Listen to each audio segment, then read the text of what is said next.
folks, welcome to the TV show where we're talking about Doctor Who Season 8, Episode 2, Into the Dalek. I'm Matt Lieberman. I'm DJ Woldridge. I'm Sam Basher.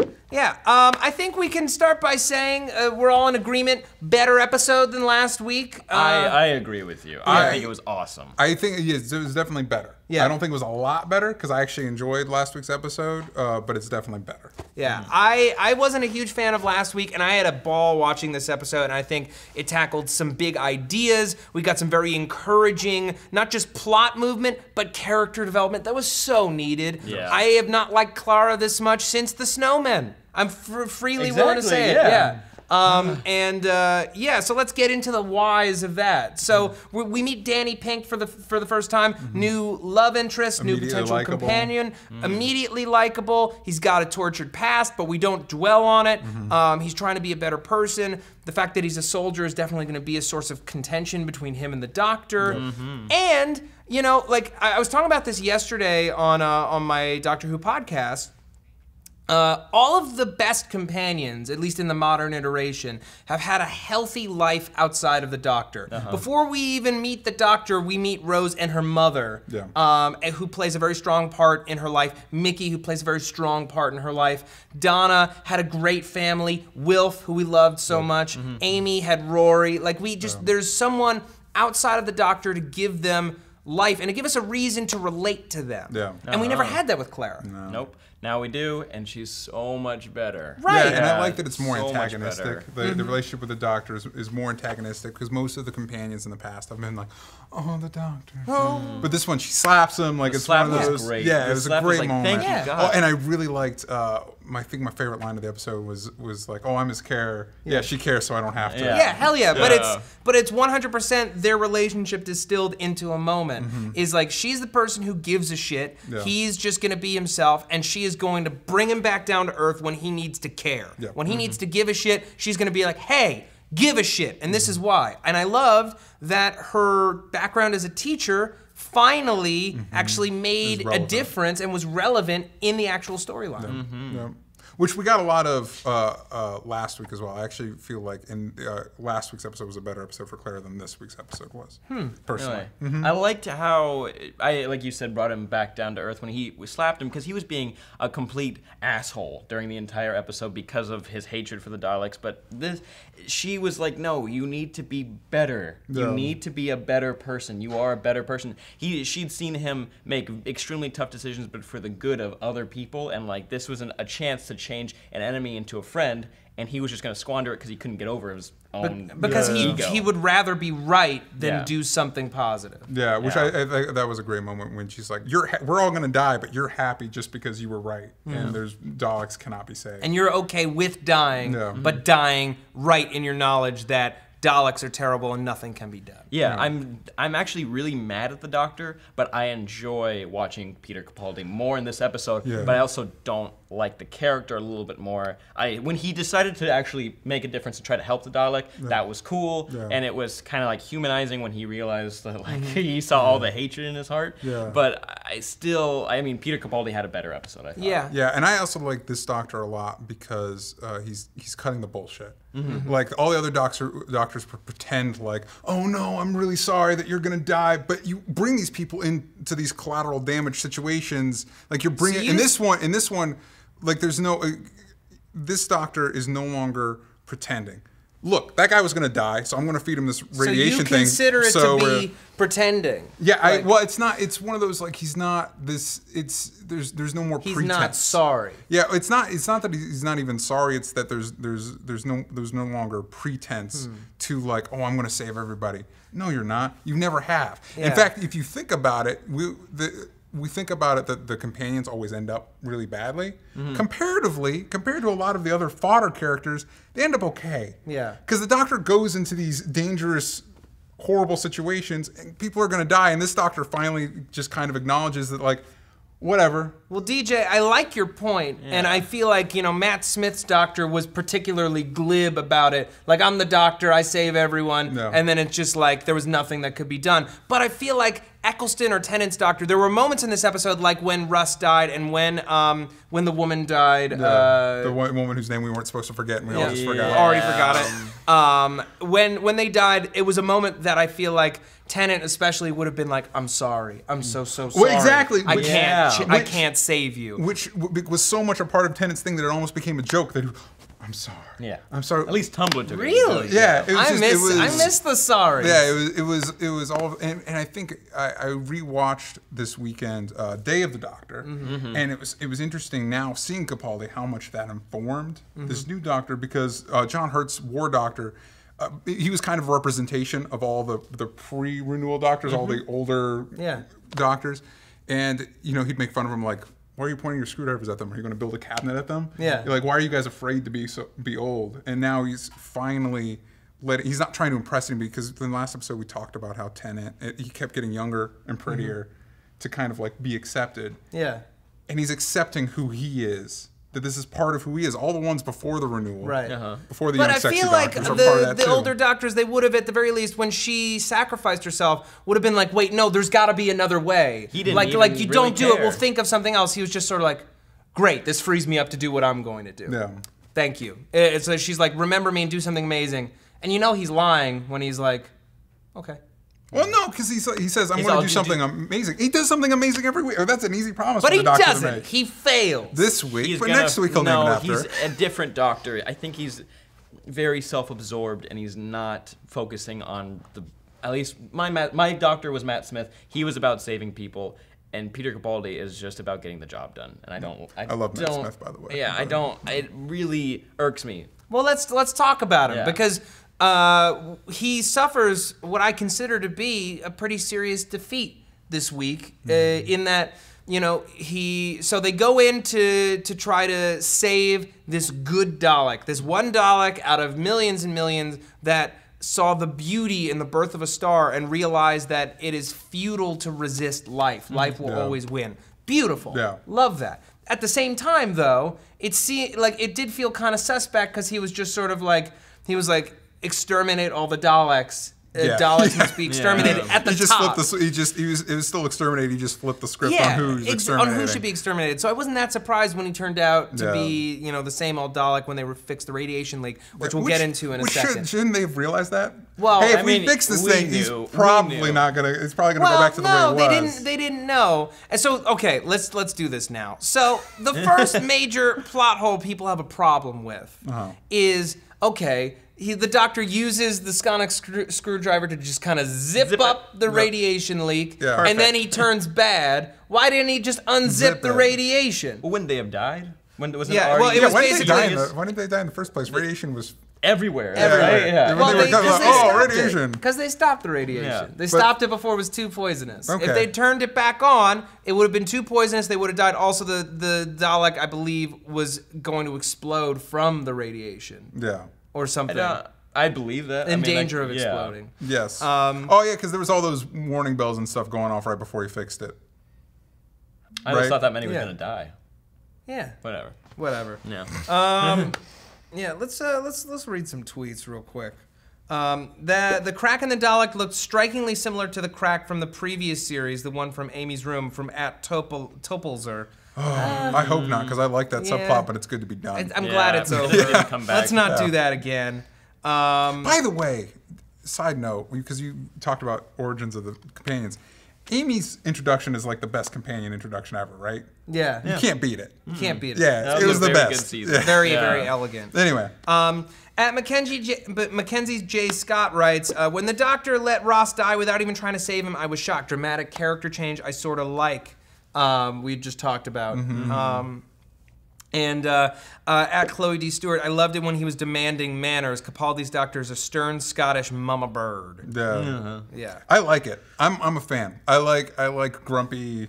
I like doesn't grumpy give a too. shit doctor. It's like I different, like it. and I enjoy But it. what I love most is that he is this reflective, pensive doctor. He's no longer the young doctor's running away from who he is and all of the bad things that he's done, ostensibly in the name of good. Now he's someone almost like at the end of his life reflecting on it and trying to see how can I move forward. And this moment with the Dalek where he's trying to transfer all of his goodness and all of his good memories and all of the beautiful things he's seen to this Dalek, his own hatred outweighs it. And he overshoots it. Well, he says something incredibly informative, I think, where he talks about how, look, I was just running. I was just getting away. And it wasn't until I met the Daleks that I knew what being the Doctor meant, and it meant not being you. Yeah. And so while he is a good person, that is informed inherently on a negative. It's not just, I'm good, which we touched on with Matt Smith's Doctor, when he was like, good people don't need rules. You don't need to find out why I have so many. The Doctor, at the end of the day, like they talk about in this episode, he's trying to be a good person. He's not necessarily inherently a good person, and I like that. I like that because I relate to it. I feel like most human beings are that way. They're not inherently good. Well, no, I don't believe people are inherently good, but it's cool. It was cool. But you strive to be that. Yeah. And of course, the Dalek says, you know, you are a good Dalek, which is also a spiritual callback to season Dalek. 1 to Dalek when the Dalek says you would make a good Dalek. And it's the truth. The Doctor has so much hate in his heart, hate that I think he's been denying or even forgot was there, was fueling him all these years. So it's going to be very, very interesting to see how that informs his character moving forward and the rest of the season. I feel like they're building this season really nicely, especially in how they're building our two kind of arcing plots. The first one being Missy, but the second one, which I want to talk about first because it's a little more Davies-esque, we've got the chalkboard. We had the chalk drawing all over the room in the first episode where he just couldn't stop drawing all this technical stuff. And then we see a chalkboard a couple times in this episode, which is filled with similar stuff. Now, we talked about on my podcast, what if this is him trying to find Gallifrey? Because we have kind of like these star charts, and then on one of them, you've got kind of this central star and then an orbit with a planet that's got a bubble around it. And I feel like it's him trying to find the bubble universe that Gallifrey is contained in. I would love that. I would love to find out if Clara finally asked him about what those were about. Right. And he was just trying to figure it out, or if he woke up from that dream the first episode, and that was the last thing he remembered doing, was that he was protecting Gallifrey, and it got away, it moved away, so now this is his sole purpose. Maybe that's what, that would be a very cool... But that's what I'm saying, is it's kind of the way that Davies built his arcs, because it's one thing put in front of us all season that eventually will have meaning. Although I would not anticipate him finding Gallifrey by the end of the season, because they talked about that's supposed to be like the next 50 years. Right. Yeah. 50 years. Yeah, that's supposed to be the next like big. See it, the 100-year anniversary, everybody. Yeah. But to touch on the Missy thing real quick, I know you had a theory that it might be a female master, and I personally, I first was introduced to Doctor Who when I watched the 4th Doctor with my dad. And so when it comes to Who villains, anybody that knows something about that Doctor's arc, I love the Master. The Master is my favorite Doctor villain, and mostly because I guess this might come from being a kid in the '90s. Like I love I love Venom. I love like if you've got your hero the exact opposite. The yin and yang. Yeah, exactly. I eat that shit up. Even when they brought him back for the renewed, because I'd never watched the older series, which I should, but I've only watched it when John Sims, is that the actor's name? John Sim. When he portrayed the Doctor, the Master. I loved it.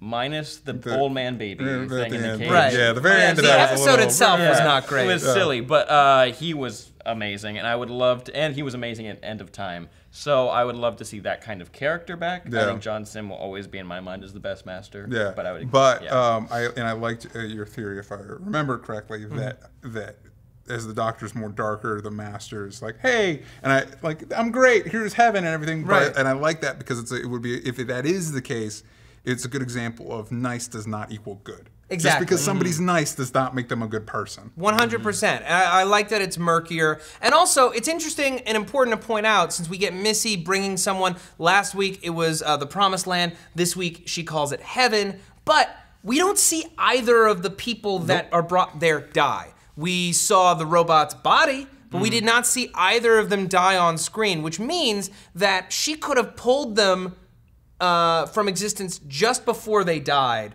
and teleported them somewhere else. It's not necessarily a real heaven or something like that, but what I like about it is if it is the Master or if it isn't, he kind of established the Doctor a very strong kind of atheist stance in the first episode of just like, the promised land doesn't exist, it's something that people came up with to make themselves feel better about the fact that we die. Something like that. I'm really paraphrasing, I apologize. So the idea of his world being rocked, or like his sort of having to confront his own theories about spirituality and where we go after we die could be interesting. We have a tweet. Missy, short for mistress, male form of master. Cool. I think it's the Master. River Song used all her regens. It's not River. It's not River Song. River's gone. That's okay. We're okay with it. Wait, why is River gone? River's gone because she's still trapped in the library. She doesn't have a body. She's not getting out. Well, I understand that.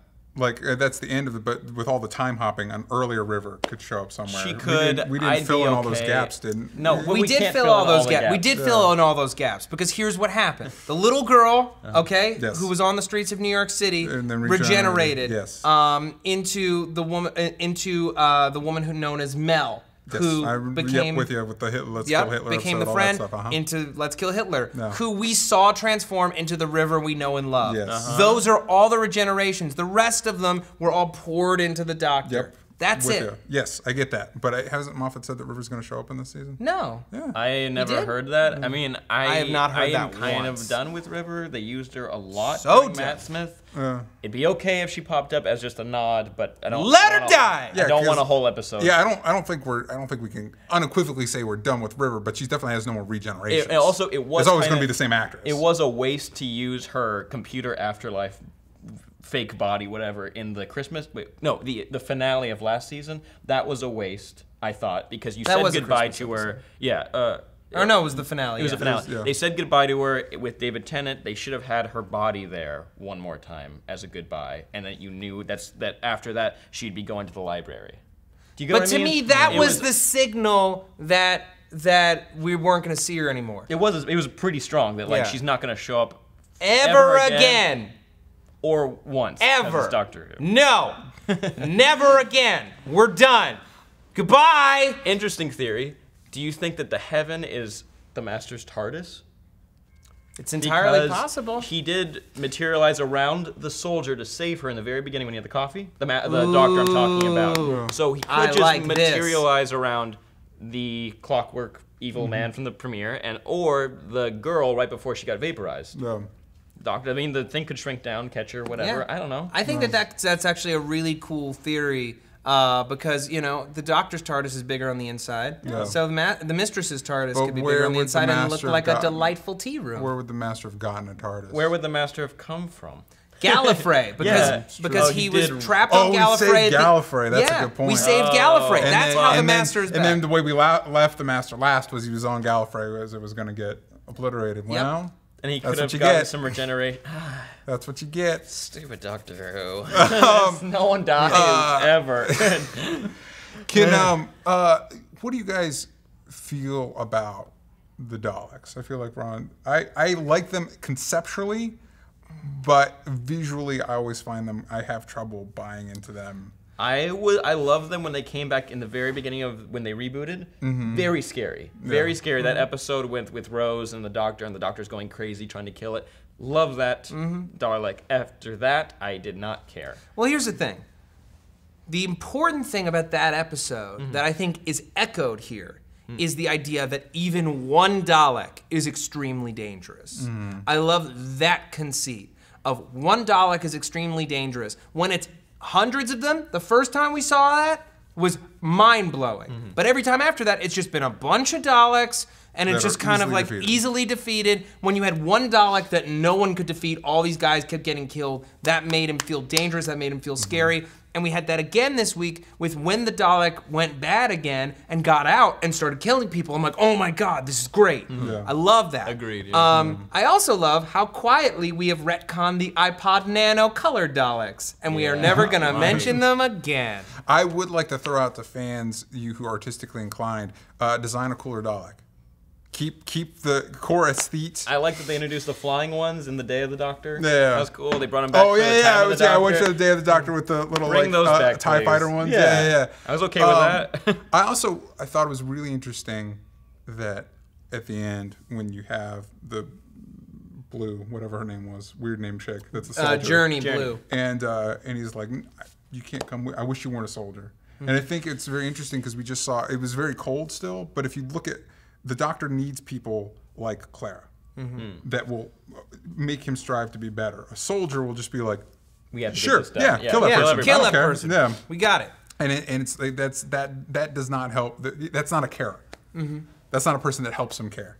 Journey Blue did not help him care once. Yeah. Let's before we wrap up, let's just talk about Rusty. Do we think we're going to see Rusty the Dalek again, and what do we think he's off to do? Because some people think, okay, he's going to become a spy, and he's going to be like in deep with the Daleks, and then he's going to take out the Master Controller. We're never No, gonna see him again. he's a fucking soldier, and he's going to kill as many Daleks as he can until he has killed himself. Yeah. He might show up one more time. I feel like I don't because know, they 'cause spend a whole episode on him, he'll come back just as like one character. I kept thinking we'd see the Doctor's daughter again. Remember that Yeah. episode where they cloned the Doctor? And Because she was Stephen Mo- amazing. right? And Stephen was Moffat great. specifically was like, "Oh, don't kill her off at the end of the episode. Yeah. Let's have her fly off just in case I want to use her." Yeah, because she was great. Here She I was go, brilliant. Dad. She was and then, great. And then, and then she's never come back. And it's like I don't think we're ever going to see. Like it'd be cool if we did, but I don't think we will. Nope. That sucks. No. She went off. She had David Tennant's babies.